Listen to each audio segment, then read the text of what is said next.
ആദ്യം നമ്മൾ കോഴിക്കോട്ടേക്ക് തന്നെയാണ്. കല്ലുത്താൻ കടവിലെ പുതിയ മാർക്കറ്റ് ഉദ്ഘാടന ദിവസം തന്നെ കടുത്ത പ്രതിഷേധമാണ് തെരുവിൽ കണ്ടത്.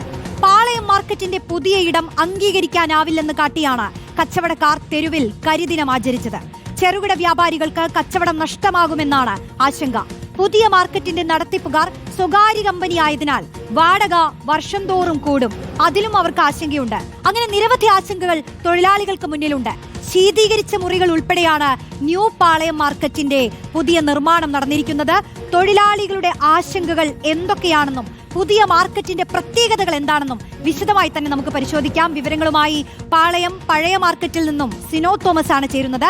കല്ലുത്താൻ കടവിലെ ന്യൂ മാർക്കറ്റിൽ നിന്ന് VS രഞ്ജിത്തും ചേരുന്നു. ഇരുവർക്കുമൊപ്പം തൊഴിലാളികളുമുണ്ട്. അപ്പോൾ നമുക്ക് ഇന്ന് പ്രതിഷേധിച്ച തൊഴിലാളികളിലേക്കാണ് ആദ്യം പോകേണ്ടത്. ഈ ന്യൂ മാർക്കറ്റുമായി ബന്ധപ്പെട്ട് എന്തൊക്കെ ആരോപണങ്ങൾ ഈ തൊഴിലാളികൾക്കുണ്ട് എന്നുള്ള വിഷയം നമുക്ക് ആഴത്തിൽ തന്നെ പരിശോധിക്കണം. സിനോജിലേക്ക് ഞാൻ പോവുകയാണ്. സിനോജ്, ഇന്ന് വലിയ സംഘർഷമാണ് കണ്ടത്.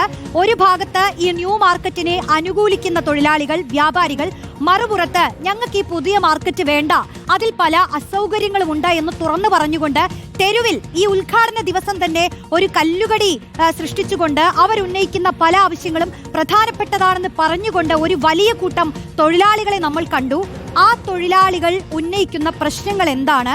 ഈ പുതിയ മാർക്കറ്റിലേക്ക് മാറുമ്പോൾ ഈ തൊഴിലാളികളെ എന്തൊക്കെ കാര്യങ്ങൾ ബാധിക്കും? സിനോജ്.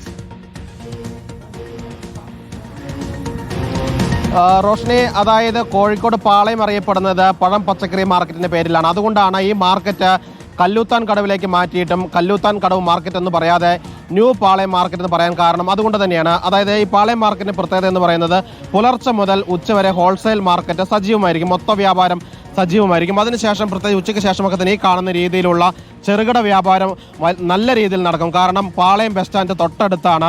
ആളുകളൊക്കെ തന്നെ ബസ് കയറാൻ വരുന്ന സമയത്ത്, ജോലി കഴിഞ്ഞൊക്കെ തന്നെ ആളുകൾ വരുന്ന സമയത്ത് ഇവിടെ വന്ന് വീട്ടിലേക്ക് വേണ്ട പഴങ്ങളും പച്ചക്കറികളും വാങ്ങിയാണ് പോകുന്നത്. അതുകൊണ്ട് നൂറുകണക്കിന് ചില്ലറ വിൽപ്പന കേന്ദ്രങ്ങൾ ഇവിടെയുണ്ട്. ചെറിയ തട്ടുകളായി തിരിച്ച ആളുകൾ പഴങ്ങളൊപ്പം തന്നെ പച്ചക്കറികളും വിൽപ്പന നടത്തുന്നത് കാണാം. ഈ സമയത്ത് ഇത്തരത്തിലുള്ള ചെറിയ വ്യാപാരമാണ് സജീവമായിരിക്കുന്നത്.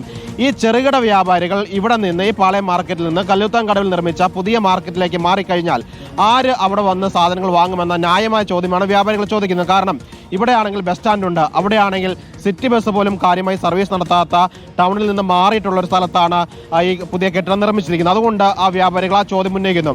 ഇനി ഹോൾസെയിൽ വ്യാപാരികളാണെങ്കിൽ അവരുടെ സ്ഥല സൗകര്യവുമായി ബന്ധപ്പെട്ട ചോദ്യങ്ങളാണ് ഉയർത്തുന്നത്. ഏതായാലും വ്യാപാരികൾ ഉൾപ്പെടെയുള്ള ആളുകളുണ്ട്. ഈ വലിയ വ്യാപാരികൾ, ഹോൾസെയിൽ വ്യാപാരികൾ, അവർക്ക് ഇവിടെയുള്ള അത്രയും സൗകര്യങ്ങൾ അവിടെ ലഭിക്കുന്നുണ്ടോ? അതായത് ഞങ്ങളെ ആശങ്ക എന്ന് പറഞ്ഞാൽ ഒരു കോർപ്പറേഷൻ ബിൽഡിങ്ങുള്ള ഒരു ഇവിടുത്തെ ഒരു മാർക്കറ്റ് ഒരു പ്രൈവറ്റ് ബിൽഡിങ്ങിലേക്ക് പോവുക, അതാണ് ആദ്യത്തെ ആശങ്ക.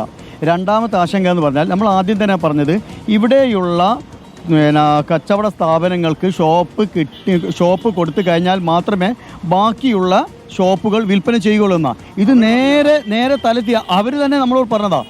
പക്ഷേ ഇത് നേരെ തലത്തിരിഞ്ഞിട്ട് നല്ല ഷോപ്പുകളൊക്കെ വിറ്റ് കഴിഞ്ഞു, വിൽപ്പന കഴിഞ്ഞു. ബാക്കിയുള്ള ഷോപ്പുകളാണ് ഇവിടുത്തെ മാർക്കറ്റിലെ കച്ചവടക്കാർക്ക് കൊടുക്കുന്നത്. അതിലുപരി ഇത് ചെറിയ മുറികളാണോ കിട്ടിയത്? അതെ, അതന്നെ പറഞ്ഞു വരുന്നത്. ഇവിടെ റോഡിനോട് ഫേസ് ചെയ്ത് നിൽക്കുന്ന കടകളൊക്കെ ഇപ്പോൾ ഉള്ളത് ഉള്ളിലോട്ട് പോയി. അതും വളരെ ചെറിയ സ്ക്വയർ ഫീറ്റാണ് കൊടുക്കുന്നത്. ഫസ്റ്റ് ഫ്ലോറിലൊക്കെ എങ്ങനെയാണ് ഫസ്റ്റ് ഫ്ലോറിൽ കച്ചവടം ചെയ്യുക എന്നുള്ളത് ഇപ്പോൾ ഞങ്ങൾക്ക് മനസ്സിലാവുന്നില്ല. അവരൊരു റാമ്പ് ഫിറ്റ് ചെയ്തിട്ടുണ്ട്. ഈ റാമ്പ് ഫിറ്റ് ചെയ്തുകൊണ്ട് ഒരു പച്ചക്കറി ആയിട്ട് പോകുന്ന ഒരു ഗുഡ്സ് ഓട്ടോറിക്ഷയ്ക്ക് കയറാൻ പറ്റില്ല, അത് എന്തായാലും മറിഞ്ഞു പോകും. അതിലുപരി ഈ വാഴക്കുല കച്ചവടം ചെയ്യുന്ന ആളുകളുണ്ട്. ഈ വാഴക്കുല കച്ചവടം ചെയ്യുന്ന ആളുകൾക്ക് ഫുട്പാത്തിൻ്റെ മുകളിലാണ് ഒരു ചെറിയ 70-60 സ്ക്വയർ ഫീറ്റുള്ള ഒരു റൂമാണ് കൊടുത്തത്. ഇത് ഒരു ദിവസം വെച്ചാൽ തന്നെ പിറ്റേന്ന് അതെന്താവും, വാഴക്കുല പഴുത്തു പോകും. പിന്നെ ഞങ്ങൾ ചോദിച്ചു, ഞങ്ങൾ കൗണ്ടറൊക്കെ എവിടെ ഇടുമെന്ന് ചോദിച്ചപ്പോൾ അവർ പറഞ്ഞു നിങ്ങൾ റോട്ടുമിലേക്ക് ഇട്ടുമെന്ന് പറഞ്ഞു. ഞങ്ങൾ ഒരു ഷെഡ് കെട്ടിത്തരാം, അപ്പോൾ മഴ വന്നാൽ എന്ത് ചെയ്യുമെന്ന് ചോദിച്ചപ്പോൾ അതിനൊരു മറുപടി ഇല്ല. ഇത് അതിലും ഒരു അപാകത എന്ന് പറഞ്ഞാൽ നിങ്ങളുണ്ടോ, ഇത് ഹോൾസെയിലാണ്, ഇത് നേരെ റീറ്റെയിലാണ്. ഹോൾസെയിൽ നിന്ന് നേരെ സാധനം എടുത്ത് റീറ്റെയിലാണ് ഇവിടെ കച്ചവടം ചെയ്യുന്നത്. ഇത് ഹോൾസെയിൽ എന്ന് പറഞ്ഞത് റോഡിൻ്റെ ഒരു വശവും റീറ്റെയിൽ എന്ന് പറയുന്നത് റോഡിൻ്റെ ഒരു മറുവശമാണ്.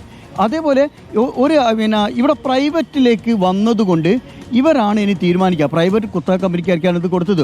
35 കൊല്ലം വരെ യാതൊരു ഒരു പിടുത്തവും ആർക്കുണ്ടാവില്ല, കോർപ്പറേഷൻ ഉണ്ടാവില്ല. ഇതൊക്കെയാണ് ഇവിടുത്തെ വ്യാപാരികളെ ആശങ്ക. അതുപോലെ തന്നെ തൊഴിലാളികളുണ്ടല്ലോ, അതായത് ചേട്ടൻ തൊഴിലാളി സംഘടന നേതാവ് കൂടിയാണ്. നിങ്ങൾക്ക് ഇവിടത്തെക്കാട്ടിലും ജോലിഭാരം അവിടെ കൂടുമോ? അവിടെ കുറയും. അതിൻ്റെ കാരണം ഈ മേഖല എന്ന് പറയുന്നത് തൊഴിൽ കുറയും, ജോലിഭാരം കൂടുമെന്ന്. ജോലിഭാരം കൂടും. തൊഴിൽ കുറയും ചെയ്യും. കാരണം ഇവിടെ ഇപ്പം ഞങ്ങൾ നേരെ ഒരു സ്ഥാപനത്തിൽ നിന്ന് വേറെ സ്ഥാപനത്തിലേക്ക് കൊണ്ടു കൊടുക്കുകയാണ് തല കെട്ടിയിട്ട്. അവിടെ പോയി കഴിഞ്ഞാൽ സ്റ്റെപ്പാണെങ്കിൽ നിങ്ങളവിടെ നേരിട്ട് കാണാം. ഒരു 50 കിലോ സ്റ്റെപ്പ് കയറാം. മാത്രമല്ല നമുക്ക് തൊഴിലാളികളുടെ ആവശ്യങ്ങൾ കൂടുതൽ കൂടി ഒന്ന് കേൾക്കാം. ഇപ്പോൾ ഇവർ പറഞ്ഞ ആരോപണങ്ങൾ ഉണ്ടല്ലോ, ഇവർക്ക് പരാതിയുള്ള വിഷയങ്ങൾ, ഇതൊക്കെ പുതുതായി പണിതിട്ടുള്ള മാർക്കറ്റിൽ എങ്ങനെ പരിഹരിക്കാനാകും എന്നുള്ളതിലേക്ക് കൂടി ഒന്ന് പരിശോധിക്കാം. നമുക്ക് ഇത്